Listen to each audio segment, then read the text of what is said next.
Bon, je viens de débattre du revenu de base avec un pote. Alors, t'as appris des trucs? Bah, je sais pas, c'était plus un débat idéologique qu'autre chose, tu vois. Lui, il est carrément contre parce que pour lui, l'assistanat, c'est de la merde, et puis moi, je suis plutôt pour parce que, j'aimerais bien faire de la PS4 toute ma vie. Ouais, si t'es en mode coloc, pas de carbo, 3 t-shirts et un jean par an, j'imagine que tu peux réussir à faire que de la PS4 toute ta vie avec un revenu de base. Ah, la vie de rêve, t'imagines? Bref, au final, ce qui nous manquait, c'était des vrais arguments économiques. Est-ce que c'est possible ou pas? Peut-être qu'on pourra en parler. Ouais, ok, on peut se faire un épisode là-dessus. Il me semble qu'il y a comme une erreur. Pardon. J'ai plus d'argent qu'avant. Ah, ce sont les plus-values de vos placements. De mes placements. Oui. Vous voulez dire qu'avec tout ce que j'ai claqué, j'ai quand même gagné 5%? C'est-à-dire, on a été un petit peu prudent. Donc quand on est riche, ça ne s'arrête jamais. Et rassurez-vous, c'est pareil quand on est pauvre. Pardon. Excuse-moi, c'est une mauvaise blague. Commençons par définir rapidement le principe du revenu de base. L'idée, c'est de se dire que tout le monde devrait avoir le droit à un revenu garanti tous les mois. Peu importe de qui on parle, un chômeur ou un chef d'entreprise, un étudiant ou un retraité, toucher un revenu devrait être un droit. Donc on peut penser à un revenu de base qui remplacerait toutes les aides existantes, genre chômage, retraite, RSA, allocation familiale, etc. Tout ça, ça dégage, et à la place, on distribue le même revenu pour tout le monde, garanti, à vie, quelle que soit la situation, même si tu as déjà un boulot, ça s'ajouterait à ton salaire. Mais on peut aussi penser à un système hybride, genre on garde les retraites et le chômage, et pour tous les autres, il y a un revenu de base. Il existe donc plein de propositions différentes avec des montants différents. Nous, pour la suite de l'épisode, on va partir sur un système hybride de 500 € par mois, sauf pour les chômeurs qui conserveraient leurs indemnités et les retraités qui garderaient leur retraite. Et du coup, pour les enfants, ça se passe comment? C'est 500 balles aussi? Alors, il pourrait y avoir un montant réduit pour les enfants, qui serait évidemment redistribué aux parents et qui remplacerait les allocations familiales, le complément familial, l'allocation de rentrée scolaire, etc. Mais pour notre exemple, on va laisser tout ça en place et on ne regarde que la population adulte qui ne touche ni retraite ni chômage. Ok, la question qui tue, est-ce que ça coûte pas trop cher? Ici, puisqu'on vire le RSA, la prime pour l'emploi et les bourses étudiantes, le versement du revenu de base représenterait une augmentation de la dépense de l'État de 194 milliards d'euros chaque année. Ah, c'est pas bon ça. Mais on ferait aussi augmenter les revenus de l'État de 194 milliards. Hein? En fait, ça changerait rien, parce que si on augmente les revenus de tout le monde, par défaut, on augmente aussi les impôts de tout le monde. Par exemple, avec l'impôt sur le revenu, puisque les gens payent un pourcentage de ce qu'ils gagnent, si on verse un revenu de base à tout le monde gagnera plus, donc tout le monde payera plus d'impôts. C'est pareil pour la TVA, si le revenu de base permet à certaines personnes qui ne consommaient pas de pouvoir le faire, alors ça veut dire plus de revenus pour l'État, puisque la TVA se paye à chaque fois que quelqu'un achète un truc. Alors attends, du coup, on te file de l'argent d'un côté, mais tu payes plus d'impôts de l'autre? Qu'est-ce que c'est que cette idée bizarre? Ça sert à rien? Ça sert à simplifier un système complexe et surtout à redistribuer les richesses. Pour toute une partie de la population, le revenu de base augmenterait davantage les revenus que les impôts. On parle ici évidemment des personnes les plus défavorisées, celles qui n'ont soit aucun revenu, soit des revenus très faibles. Une autre partie de la population ne verrait pas vraiment la différence, le revenu de base s'ajouterait à leurs revenus, mais la hausse d'impôts associée annulerait cet effet. Et enfin, pour la population la plus avantagée, elle aussi elle toucherait le revenu de base, mais la hausse d'impôts étant plus importante que le gain, leur revenu net diminuerait légèrement. On voit bien qu'on a avantagé les plus pauvres et désavantagé les plus riches. Ouais, t'es sûr que c'est aussi simple que ça? Alors ça pose pas mal de questions un petit peu techniques, mais dans l'ensemble, oui, c'est clairement beaucoup plus facile que le système actuel, et selon certains, c'est aussi beaucoup plus juste. Bon, ça c'est à débattre. Je passe vite là-dessus parce que c'est pas vraiment de ça dont je veux te parler. Si tu as des doutes sur toutes ces histoires de financement, je te conseille une série de vidéos que tu peux trouver ici et qui explique parfaitement les choses. Tu peux aussi trouver le lien dans la description de la vidéo. Moi, je voudrais surtout te parler de théorie économique et d'inflation. Ok. Commençons par la loi de l'offre et de la demande. Est-ce que ce graphique te parle? Non. C'est la notion centrale de la théorie économique dominante, la théorie néoclassique. La courbe qui part vers le haut, c'est celle de l'offre, et celle qui part vers le bas, c'est celle de la demande. Dans une économie de marché, l'intersection de ces deux courbes marque un point d'équilibre qui théoriquement correspond à ce que l'économie peut accomplir de mieux. Bon, on pourrait passer des heures sur ces deux courbes, on aura sûrement l'occasion d'en reparler. Je vais aller droit au but, le revenu de base serait un excellent moyen d'atteindre un point d'équilibre véritable. Oh my god, la théorie économique est pour le revenu de base?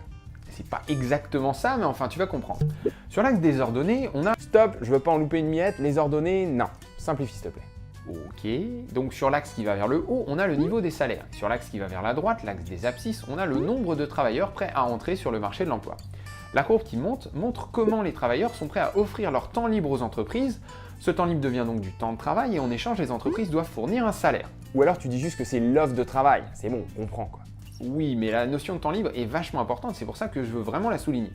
La théorie dit que si les salaires sont bas, les travailleurs n'ont pas envie d'aller travailler, ils préfèrent consacrer leur temps à différents loisirs et donc il y en a peu qui proposent leurs services.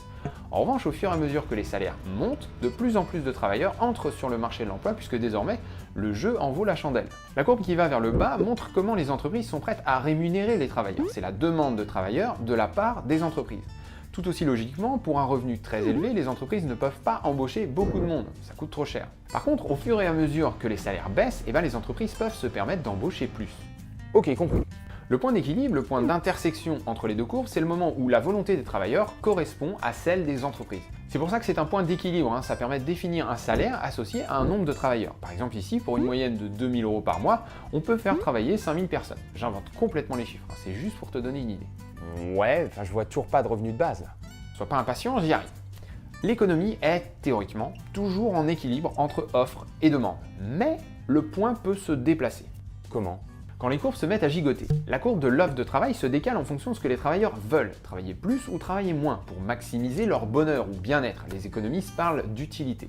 Et la courbe de la demande se décale en fonction de ce que les entreprises veulent, plus de travail ou moins de travail pour maximiser leur profit. Prenons le cas pessimiste où la courbe de la demande se décale vers le bas. Il se passe un truc qui fait que les entreprises ont besoin de moins de travail. Souvent les économistes parlent de choc technologique, genre on vient d'inventer un truc révolutionnaire qui fait qu'on a besoin de moins de monde dans les entreprises. Le nouveau point d'équilibre montre un nombre de travailleurs réduit et un salaire moyen réduit également. Ici on est passé à 1 750 € en moyenne par mois pour 4 500 personnes. Il y a un truc pas clair. Du côté des entreprises, il est possible de maintenir le salaire moyen à 2 000 € par mois, mais il ne faudrait que 4 000 travailleurs dans l'économie. Ou alors il est possible de maintenir le nombre de travailleurs à 5 000, mais il faudrait baisser le salaire moyen à 1 500 €. Or ici, comme on a 4 500 personnes qui veulent travailler, on a un salaire moyen qui se stabilise à 1 750 €. C'est bizarre ton histoire. Le truc qui dérange, mais que tu n'arrives pas vraiment à identifier, c'est que les 500 personnes qui ne travaillent plus ont choisi de ne plus le faire. Soit elles ont démissionné, soit si elles se sont fait virer, elles ont choisi de ne pas reprendre un boulot derrière. Wait, what? Encore une fois, la courbe de l'offre montre l'arbitrage volontaire que font les travailleurs entre temps libre et boulot. Meilleur salaire, ok on bosse plus, moins bon salaire, ok on se casse. Si les entreprises payent moins et que la courbe de l'offre ne bouge pas, c'est-à-dire que la volonté des travailleurs ne change pas, alors il devra y avoir globalement moins de travail et plus de temps libre. Ça peut se traduire de deux manières différentes. Soit on a moins de travailleurs sur le marché de l'emploi, soit on garde le même nombre de travailleurs, mais il devra y avoir une réduction du temps de travail. Attends, tu veux dire que si ma boîte décide de me payer moins, moi je suis supposé soit carrément démissionner, soit lui dire ok mais alors par contre 8h 18h c'est plus possible, maintenant c'est 10h 16h. Oui, en gros c'est ça. Si les salaires baissent, alors la quantité totale de travail diminue au profit de la quantité de loisirs. Alors là t'as complètement pété un câble mon gars, tu vis sur une autre planète. Moi quand je gagne moins, je vais pas plus souvent au ciné. Les loisirs c'est pas gratuit.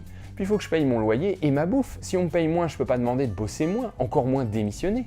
C'est bien le problème. Ce qui a de grandes chances de se passer dans notre exemple, c'est que suite au mouvement de la courbe de la demande, la courbe de l'offre va également se déplacer, si bien qu'on aura le même nombre de travailleurs dans le système, mais ils auront tous un salaire plus bas.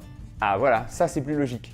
Sauf que ce salaire plus bas, il a été accepté volontairement par les travailleurs. La théorie nous dit que les travailleurs auraient pu ne pas accepter. Ils auraient pu renégocier leurs heures de travail ou carrément démissionner. La courbe de l'offre de travail aurait pu rester là où elle était. Mais les travailleurs ont choisi de réviser leurs attentes. Et donc la courbe s'est décalée. Mais comment tu peux dire ça? Ils n'ont pas choisi, ils ont été obligés plutôt. En fait, le souci, c'est que la définition du terme loisir reste très vague.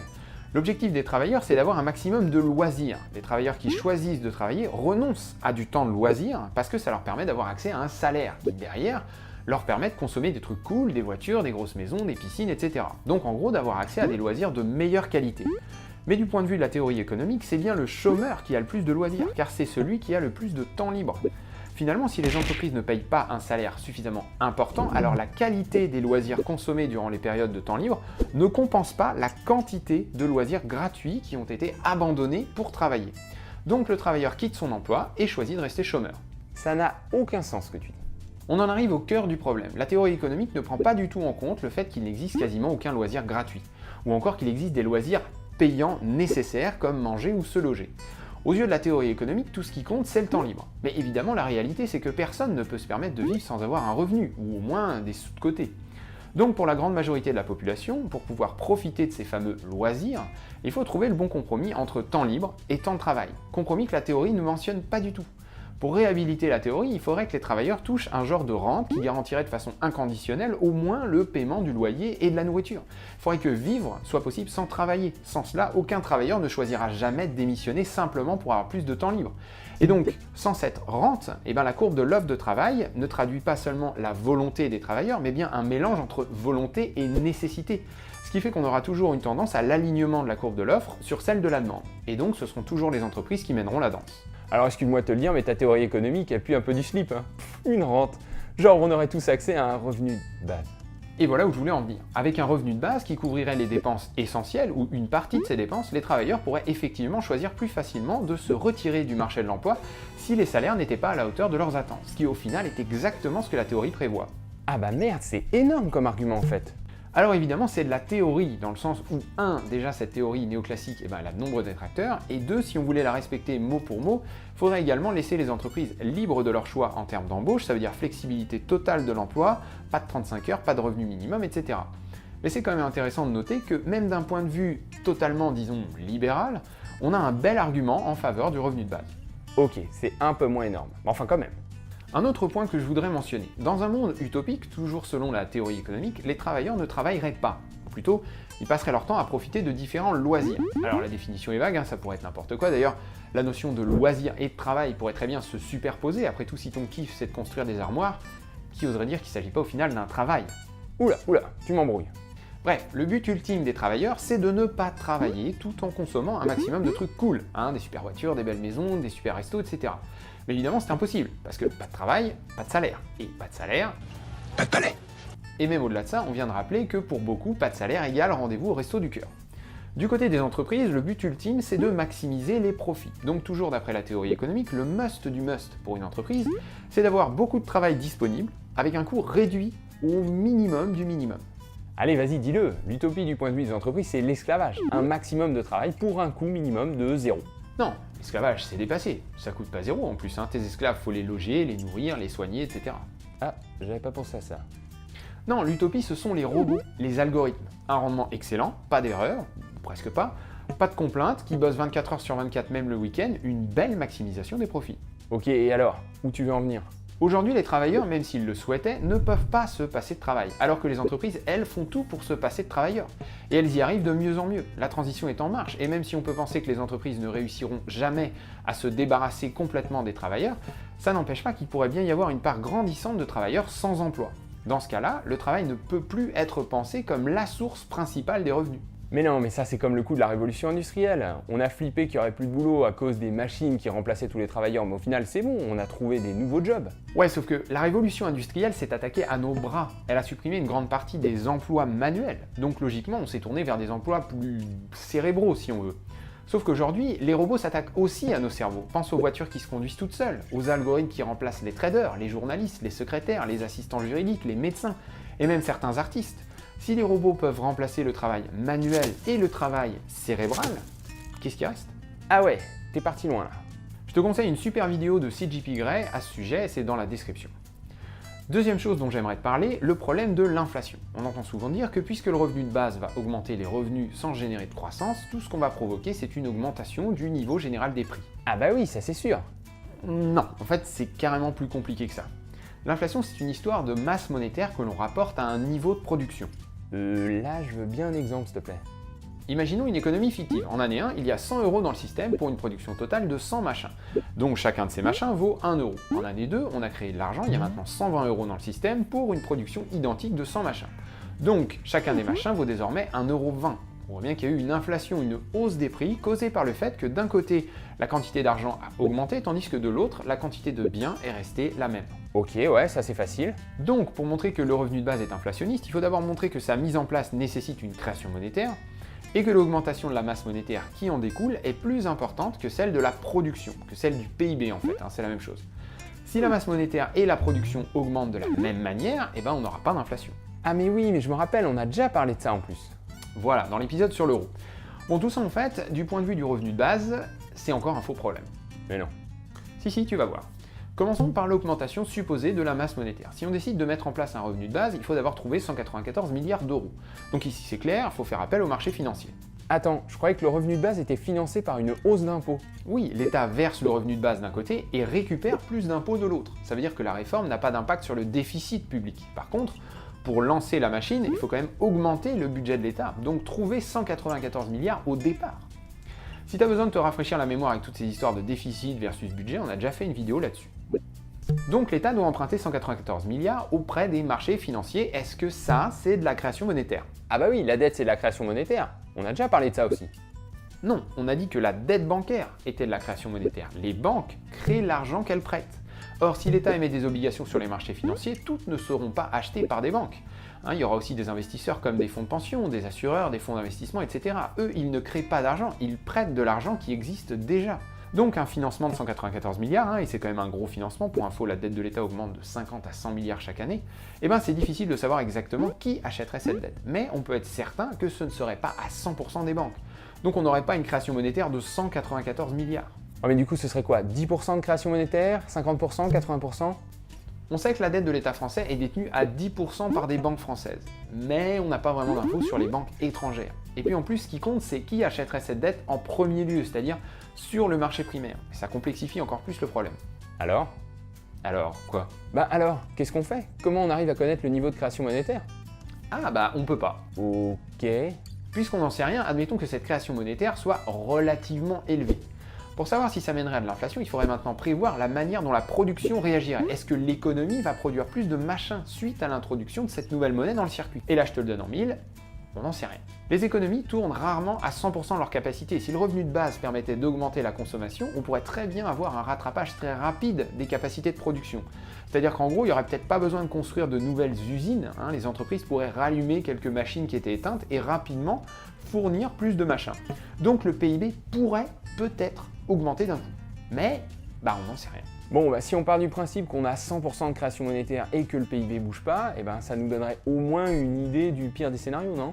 Non, pas vraiment, parce que la France fait partie de la zone euro, donc c'est compliqué de savoir comment une augmentation de la masse monétaire en euros affecterait le pays. Cela dit, si tu veux un ordre de grandeur, on peut quand même faire un truc dans ce style-là. Si on fait le rapport du PIB de la zone euro sur la quantité de monnaie et qu'ensuite on multiplie ça par le PIB de la France, on arrive à estimer à la méga louche la quantité de monnaie qui tourne dans le pays.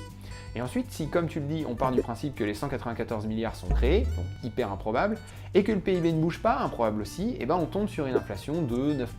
Et si on veut varier la quantité de monnaie, voilà ce que ça donne. Ouais, bon, je te crois sur parole, tu m'as complètement brouillé avec tes calculs. Mais bon, il me semble me rappeler que nous, on cherche à avoir une inflation de plus ou moins 2%, donc ça veut dire qu'avec 30-40% de création monétaire, on serait bon, c'est ça? Ouais, mais en fait, on s'en fout. Comment ça, on s'en fout? Il faut bien qu'on arrive à déterminer le niveau d'inflation, c'est crucial. Laisse-moi te poser une question. Pourquoi est-ce que tu pars du principe que l'inflation, c'est mal? Alors ça, c'est évident, déjà parce que c'est toi qui l'as dit. Et puis en plus de ça, l'inflation, c'est l'augmentation du niveau général des prix, non? Donc si tout coûte plus cher, les gens ont moins de pouvoir d'achat. Non, puisqu'il y a plus d'argent dans le système. Hein? Je reprends mon exemple de tout à l'heure. Maintenant, dans mon économie, je distingue 4 catégories de personnes. Toutes ont 25 de monnaie. La masse monétaire est de 100, il y a toujours 100 machins de produits dans l'économie et les prix sont revenus à 1 euro. On voit bien que chaque groupe peut consommer 25 machins. La question maintenant c'est, si j'augmente la masse monétaire à 120, qui va toucher ce nouvel argent? Ah, je crois que je vois où tu veux en venir. Si je crée de l'inflation en ajoutant 20 euros dans l'économie, mais que je répartis ces 20 euros de façon égalitaire entre tous les groupes, tout le monde aura 5 euros de plus. Et on voit bien que malgré le fait que les prix ont augmenté, la consommation finale ne change pas. Tous mes groupes peuvent toujours consommer leurs 25 machins. Et donc le pouvoir d'achat n'a pas bougé. En revanche, si je fais en sorte que le groupe B, par exemple, reçoive la totalité des 20 euros, alors là, on voit bien que ce groupe va être avantagé. La consommation n'est plus la même pour tout le monde. Les groupes qui n'ont pas touché de nouvel argent ont perdu du pouvoir d'achat, ils consomment moins. Par contre, le groupe B, lui, a gagné en pouvoir d'achat et il consomme plus. Mais alors attends, parce que moi je croyais que l'inflation c'était plutôt bien quand il n'y en avait pas beaucoup et pas bien quand il y en avait trop. Sauf que là, t'as pas du tout parlé de la quantité d'inflation. Et oui, parce que le vrai problème, c'est pas la quantité d'inflation, c'est la manière dont le nouvel argent est distribué dans l'économie.